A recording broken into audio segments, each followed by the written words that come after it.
this is really much more complicated and much more, I think there's much more at stake. We're talking about, in many cases, national security when we think about the DIB, for example, right? And these small businesses and how they're exchanging information, processing, storing, transmitting, let's say, federal contract information or controlled and classified information. And the reality is that if we're not controlling the way in which that's happening, then not only are there vulnerabilities within an individual company, but it's everyone with whom they're exchanging information with, right? And invariably that ends up being the federal government, right? The Cybersecurity Maturity Model certification pulls from those NIST standards, right? So we think of, CMMC, which is the buzzword of the day right now.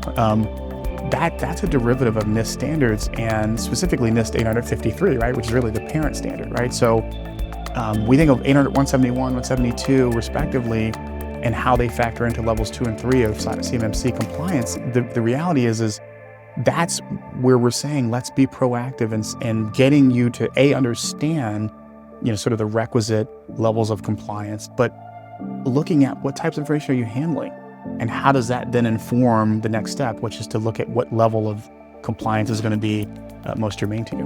Many of these small businesses are sub-tier contractors, right? But they're working with larger prime contractors, right? And so you can think of it like it starts here at this sort of localized level with this 20-person company, right? Who maybe doesn't have an IT director, doesn't have a CISO, doesn't have someone who's a subject matter expert.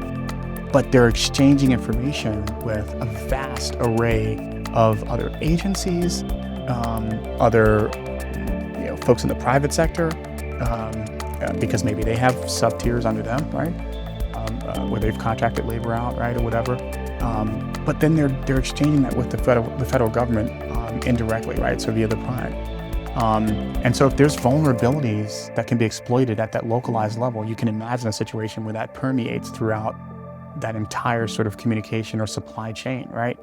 And so I think it's understanding the proactiveness of it, of instituting cybersecurity best practices, right? And leveraging Project Spectrum, right, which is an extremely valuable resource in helping folks understand not only the things that we're talking about now, but helping them with doing assessments and being able to look at, okay, where am I relative to where I should be from a cybersecurity standards perspective?